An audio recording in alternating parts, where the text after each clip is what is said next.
I'm going to show you this T-shirt. It's a What's picture of that, man? it's a picture of Sting in his younger days. Wow. Wow.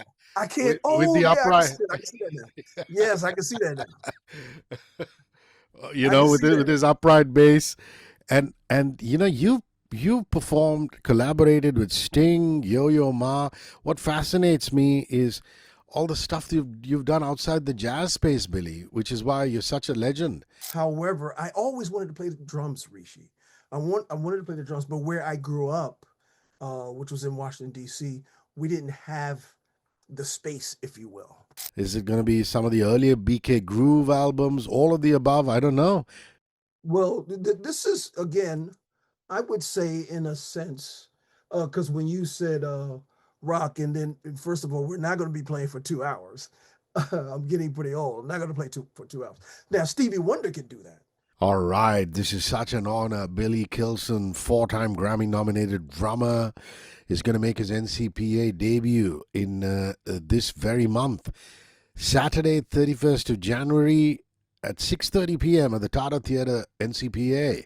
We're very proud of the National Center of Performing Arts, and that's where the Billy Kilson Trio is going to give us an electrifying night of rhythm and groove.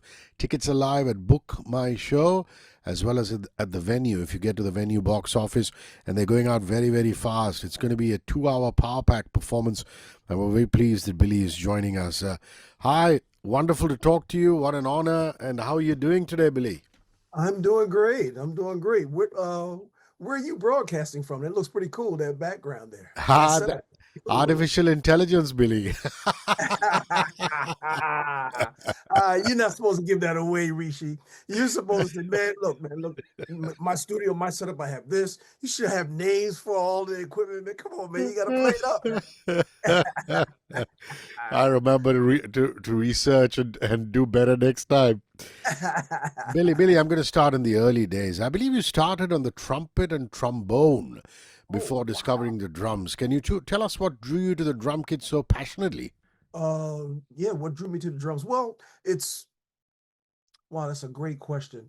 Yes, I did start on trumpet and trombone. However, I always wanted to play the drums, Rishi.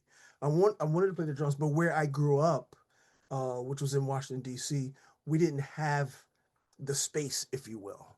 It was only a two-room house. So it was a two, maybe three-room house. And I didn't have the space. I grew up with my little sister. So I didn't have the space to play drums, but I always wanted to play though, Rishi, for sure. The drums chose me. If you want to ask about the passion, I didn't have a choice. The drums chose me, Rishi. That's amazing. And there is a bit of folklore amongst your students in Berkeley. They say that you played pots and pans at home. I think that's pretty I remarkable. sure did. I sure did. I would play the pots and pans, and then when my parents moved to the space that allotted me to have a drum set, um, before I had the drum set, before I got a drum set, I was beating up my mom's like hassocks and chairs. So I graduated from the pots and pans to hassocks and chairs and arms of chairs and sofas and tearing that stuff up, man. It's remarkable, how we're, as human beings, we're really one planet. I know lots of boys who started learning the tabla, the Indian instrument, Mhm, mhm. and, they came from, not economically forward families, some of them poor families, and they were Mhm. doing what you did, Billy, Yeah, man. taking chairs, pots and pans and playing and things like that. And that's true passion, isn't it? I mean, wherever you can Absolutely. lay I your mean, hands on. necessity is the mother of invention. So we do what we got to do, man, by any means necessary. We're going to reach that, man. We really, I'm sure. So we have a lot in common. I want to meet some of the young drummers there too when I get there, Rishi. That's lovely. Listen, I'm going to come to the India performance. You have two Okay. extraordinary musicians. You have Jeffrey Keezer on the piano, and you have Essayed Okon on the bass, on the Mhm. stand upright bass. I'd like you Right. to talk about these two gentlemen, and you guys are friends, yeah? Yes, man. I've known, wow. I've known Jeffrey longer than I've known Essid. I start with Jeffrey. I met him while he was still a student at Berkeley. I met him when I had my first audition slash rehearsal with Ahmad Jamal, and he was there hanging out. And he was always, I mean, he's like kind of like a prodigy, man. His dad, he told me this recently. His dad studied with my teacher at well, outside of Berkeley, but when I went to Berkeley, Alan Dawson. And his dad went to Berkeley, I think 60s maybe, and he studied with Alan Dawson. But Jeff Keezer, uh, up close and afar, now was he's always been an intriguing, creative composer. Um, he he's the master of puns. He's a very funny guy. He's a very highly intelligent guy, and but I always loved he's a frustrated drummer, to me. And so I love the way his concept of playing the piano. It's not where it's still can be, don't misunderstand. He can be very lyrical when he's playing, but however, it's very percussive. And I love that style. Esiet and I met through a great pianist. I used to actually before that, I saw Acid. There's a club that doesn't exist anymore in New York called Sweet Basil. And I would see him, I saw him playing there with Art Blakey. This is maybe late 80s. I saw him playing there. And I was always intrigued by his approach to upright playing. It's a little different. Um, his concept is rhythmic. Again, he's very melodic, very lyrical, and he's up front. Though his beat is so strong on the bass, and you have to be that playing with Art Blakey. I was always intrigued by that and drawn to that style. So the first time I met him actually and worked with him was with a amazing, and I don't use this loosely, a genius of our generation. His name is Donald Brown, and we did a record together. We did a trio record. We did a couple of maybe quintet, sextet records. And Essien is sort of like myself, as well as Jeffrey, where it's one music for us. It's like, even though Essien plays upright, but he can play a funk groove, he can play an African Latin groove, he can play fusion. He plays some electric bass, but he'll bring that concept to the upright. And I love the diversity in both of these players. Billy, I've been on the radio a long time. This is my third decade in radio, and one of the things I love doing is being a fan of the music and just going backstage. And the Lord is kind. My job allows me to be backstage with a lot of musicians, interview them, hang with them. I find there are two types of musicians. Musicians who get together and they chat a lot, they converse a lot. There's a lot of conversation before the performance, intense conversation. And there are other types of musicians who barely talk to each other because they've been together so long. It's like a relationship or a marriage.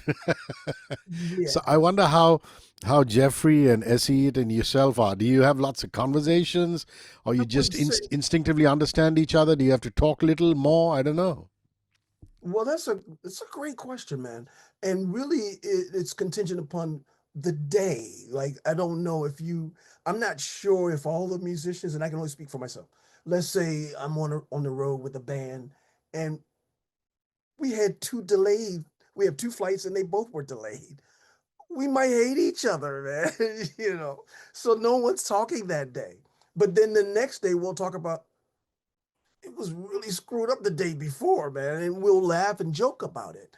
So, but with these guys, Essien is the ultimate comedian. I would say no one is that uptight.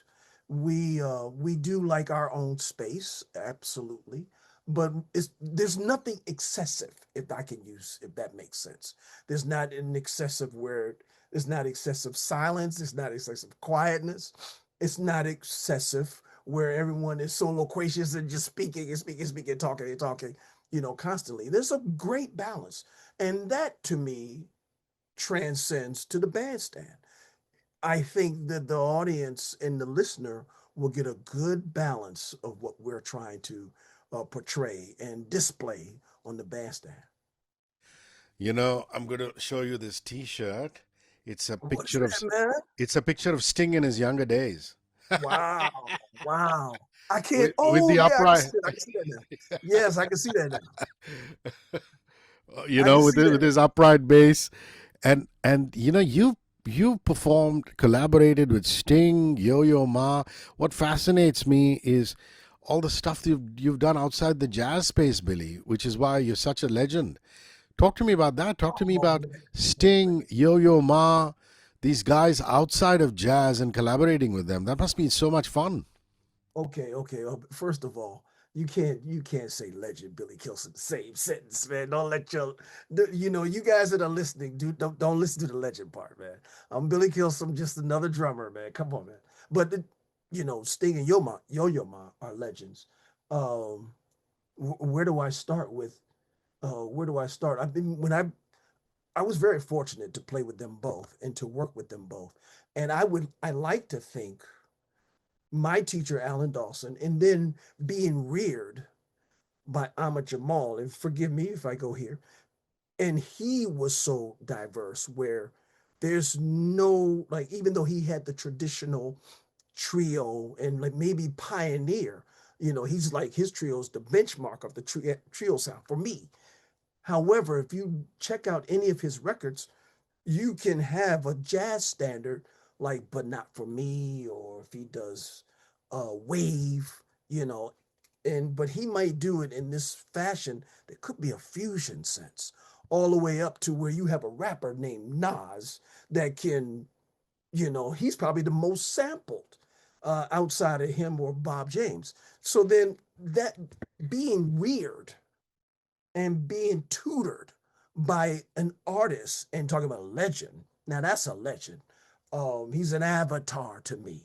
And so he shaped me as well as my teacher shaped me, that it's all about the melody. It's music. It's all music. You said something to that fact that it's everything's universal. So I could hear Sting. That was not a problem because it was music. It was a different beat, of course. And then when Yo-Yo Ma wanted to play jazz, he was like out of his box, if you will. And that was challenging. But to play with him and to find his beat, and you notice I keep using the word beat. Everyone has a beat. I mean, your country and the tradition of your music is all about the beat, man. And it has to be a pulse that everyone understands. And there's a rhythmic pulse that everyone understands. So with Sting and Yo-Yo Ma, the highest level, two of the highest levels you can be on, or the highest tiers you could be on. I was fortunate to latch my sticks, if you will, to what they were doing and the type of music that they were playing. So that was a great experience, man. And it was an honor to play with those two separately for sure, as well as collectively. All right, what's the set list going to be like for the India Oh, performance, the NCPA performance? Are we going to see stuff from, I don't know, Dissension Rising, which is the BK Trio album? Is it going to be some of the earlier BK Groove albums? All of the above? I don't know. well, this is again, I would say in a sense, because when you said rock, and then first of all, we're not going to be playing for 2 hours. I'm getting pretty old. I'm not going to play for 2 hours. Now Stevie Wonder can do that, but I'm not going to play for 2 hours. Um, this is more of an homage or homage to all the traditional jazz trios. Like I mentioned, my hero and my mentor, I like to say, is Ahmad Jamal, as well as Keith Jarrett, as well as Herbie Hancock trios, and any other traditional trio. We're doing some of that music. Also, I was able to play. I like to, and well, he's passed away. It's been a couple of years, almost 2 years now. David Sanborn, and he was like my big brother. And so we're doing some of the music that Jeff and I worked with David Sanborn. So we're doing some of his music, but not in an electric band, pop, funk sense. It's going to be more again within the tradition of the jazz trio. However, it's 2025, so I'll be playing in my style and what I like to do. And if anyone knows anything about my style, if we're playing a jazz tune and maybe that solo or that someone is taking or the groove that we're playing can lend itself to a funk or hip hop groove, I'm going to go there. I'm going to respect the song, but yeah, I'm going to go there. But more the essence of it is a jazz, acoustic jazz trio setting. And again, it's paying homage or homage to those traditional jazz trios in That's the lovely. 50s, 60s. That's what I'm doing. Just tell me a little about the kicker. I believe you guys. It's a seven-track album, isn't it? I mean, and you Yes. guys got together and recorded that. So a bit about the kicker and your experience of recording it. Wow.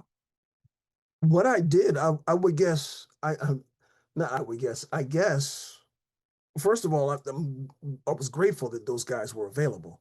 They're always so busy. Um, Again, the concept, you know what, this concert and a couple of gigs that we've done really is pretty much indicative live from what we did on the kicker. I'm going to do 3 or 4 songs from the CD, and I was attempting. I mean, the first song is written by a saxophone player, Joe Henderson, which is the title of the CD, The Kicker, with my daughter on the cover when she was 2 years old. Uh, it was a great tune from the 60s, I guess.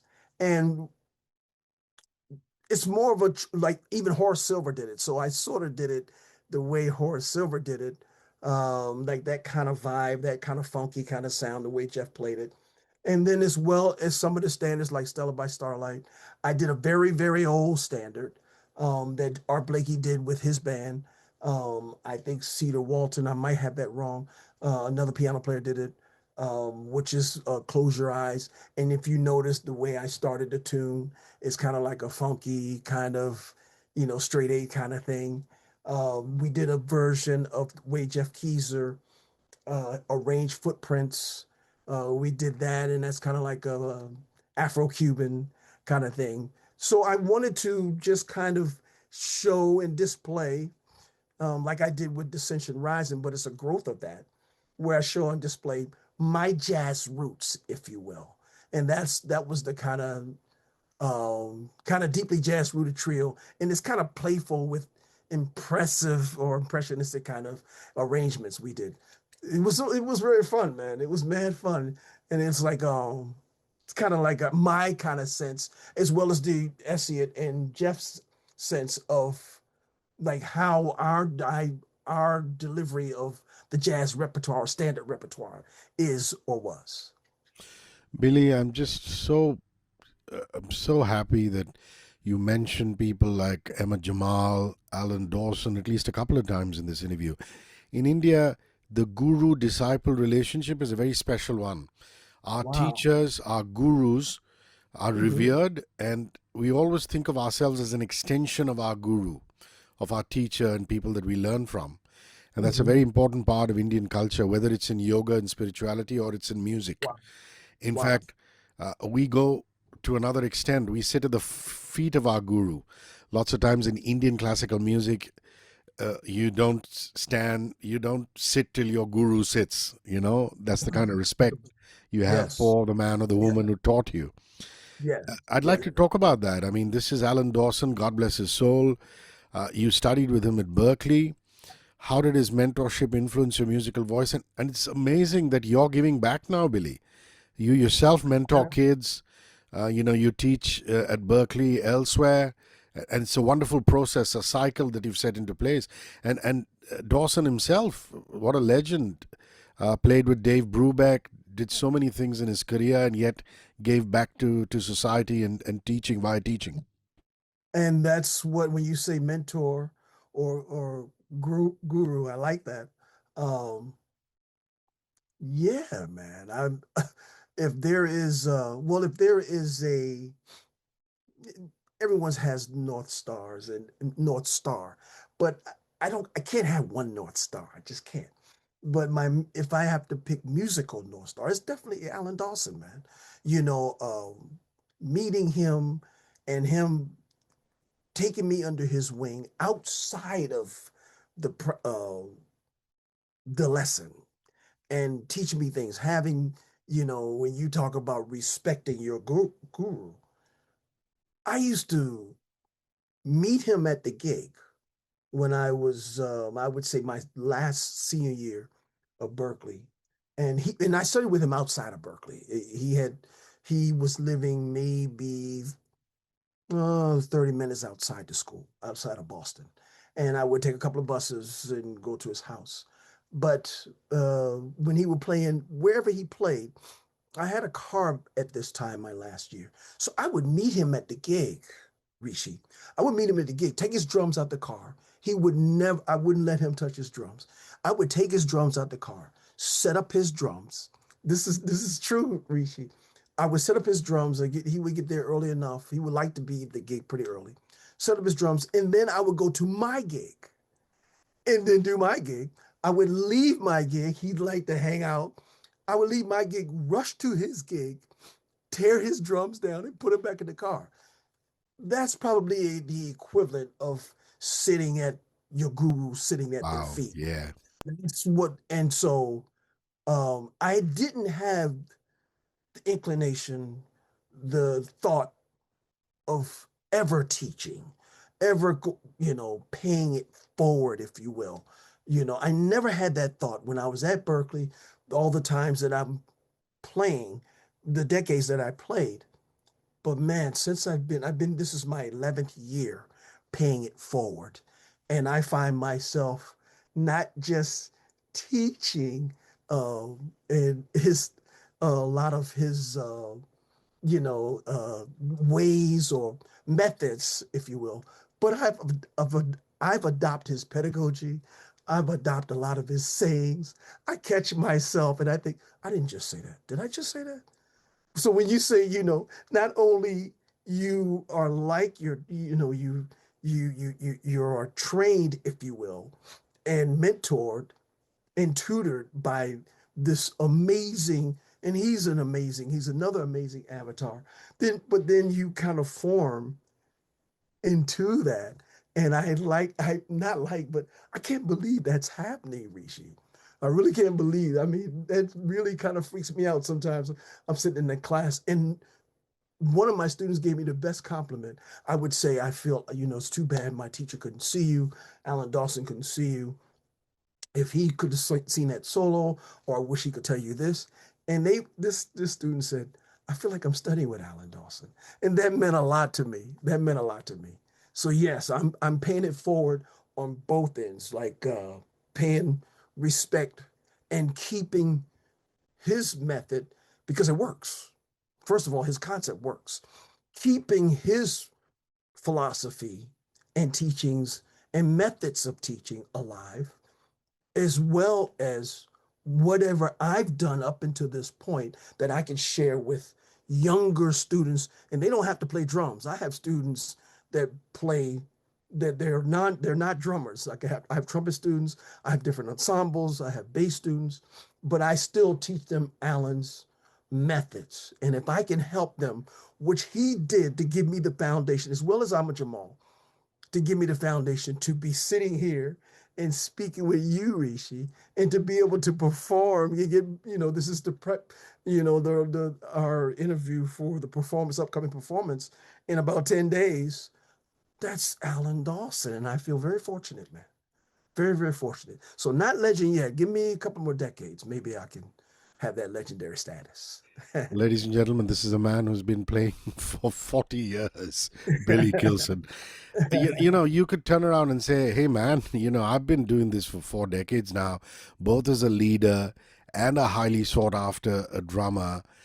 But why are you only talking about the awards? But that's the story, Morning Glory. I mean, you get nominated and you win a Grammy, and people will talk about it. I want to talk about that. I mean, some of the biggest successes you've had are with the Dave Holland Quintet and Big Band. You were on Prime Directive, Grammy nominated. You were on What Goes Around, Grammy winner. Talk about those albums and playing with the Dave Holland Quintet and Big Band. Well, now once I hooked up with Dave Rishi, and that was very special. And for him to take me under his wing and talking about guru, his guru is Miles. Had a couple, but as a band leader, it's all Miles. So he brought all that to the band. And most of my generation, all of us wanted to play with Miles. Um, but he's one of Miles' kind of branches, if you will. He's to me no different. Maybe Herbie and Chick, they might, have more of that kind of celebratory kind of, people know who that is. But to me, it's Ron Carter and Dave, you know. So to play with Dave and to hear talking about rhythms, and he was really on the cutting edge of teaching us some of the music from your country, some of the Middle Eastern music, and incorporating that into when I say a lot of that music, playing odd meters, and then that goes back to Alan teaching me that, it's not the odd meter, it's the beat, it's the melody, it's the groove. So playing with Dave, man, um, being able to, Dave was so open. He kind of said, do you, if you will. Just simply, I had a bunch of questions. He said, do you? And I resisted the big band when you mentioned the big band. And I just talked to him maybe a month ago. We talked over the holidays and the American holidays. Um, and we talked about how much I resisted the big band thing because when you say, I've been playing 40 years and I've done this, but I still feel like a student. I'm still learning. I'm still learning. So I resisted the big band because I thought big band, Papa Joe, Sonny Payne, Buddy Rich, man. No, no, no, no, no. I can't do that. I can't do that. But he said, I don't want you to do that. I want you to do you. And I was really into a lot of hip hop at the time. He said, bring that. I was into the fusion. I was into a lot of into fusion. I was into Tony Williams a lot, Jack DeJohnette, who just recently passed away. He said, bring all of that. Him and Jack were very good friends. Jack was kind enough to pay me another couple of compliments, give me a lot of pointers on how to hook up with Dave on the ride simple, So that was an amazing experience. And I would say that really where it was like an amalgamation of everything that I had learned up until that point. And Dave gave me this platform, said, go ahead. And that was an amazing launch pad, if you will, for whatever style I have, whatever someone else says of me that my style is, because I don't know what that is. I'm just playing drums. But if whatever style that is, now, post Dave Holland had a lot to do with that. And I respect him and I thank him for that. Billy, I wonder if they've shown you any pictures of the National Center of the Performing Arts, the NCPA, where you're going to be performing in Mumbai. No, We're no. And I was going very to ask you, can you give me I want to have some background. I don't know much about it. I know it's a new place, but I don't know much about where I'm performing. Man, we're very proud of this because, it has a massive theater called the Tata Theater where you're performing, great sound. Okay. There's the Jamshed Barber Theater in the complex where the Symphony Orchestra of India, which is our full on Wow. philharmonic orchestra, performs. We Wow. have a couple of ones for theater, which is the Experimental Theater and the Godrej Theater. In the Hmm. facility is also a museum and an art gallery, which is called the Dilip Wow. Piramal Art Gallery. And, Wow. it's just a wonderful place for people to consume the arts and culture. I mean, we need more like that around the world. So we're talking about, 5 auditoriums, art galleries, small rooms for workshops, all of them wired for great sound, and, waiting for performers like you. And how important spaces are like that. And I'd like you to talk about that. And of course, jazz. Jazz has a dedicated fan following in India. And how do you see jazz's global influence evolving? I think that would be my last question. Well, I mean, in your country, I think and you can give me more background about Luis Banks and Oh, he's uh, terrific. He's the And so papa of in our country. Yeah, that's Louis what I Banks. Yeah, hear, man. That's what I hear. And, I hope I get to, and I hear someone mentioned that his son plays drums, I yeah. think. Gino's a great drummer, just like you. The Banks, the father and son, love pedagogy. They love teaching young kids. They're Wow. wise souls. They're wonderful people. Yeah, so it's talking about how the music is. uh, I'm 60. I mean, I'm in my mid 60s, and maybe it's almost that old. But when John Coltrane or even George Harrison, what they brought back here to the States from your country, it's been evolving for close to 6 decades, man. I'm just kind of like hitching a ride, man, on the back of that, man. So and then with what you guys have done with the whole Bollywood and how your music has evolved, where it's how you have incorporated where it went back from what the American influence. And Luis is one of those pioneers that brought that back there. Luis worked with, I think the producer of one of his recordings was one of my good friends named Bob Belding. I think he did a record. That's what got my attention. Someone brought it to me, and then I think a couple of my students that might be from a different city, not from Mumbai, different city in Yeah, India. lots of Indian kids going to Berkeley. You're right. Yeah. Yes, yes, and I've had various students since I've been there, and they're the ones that mentioned to me, Luis, and how they've evolved with the influence of the traditional music in your country, as well the traditional music here is jazz, and how they fused the two. So I think the evolution began a long time ago.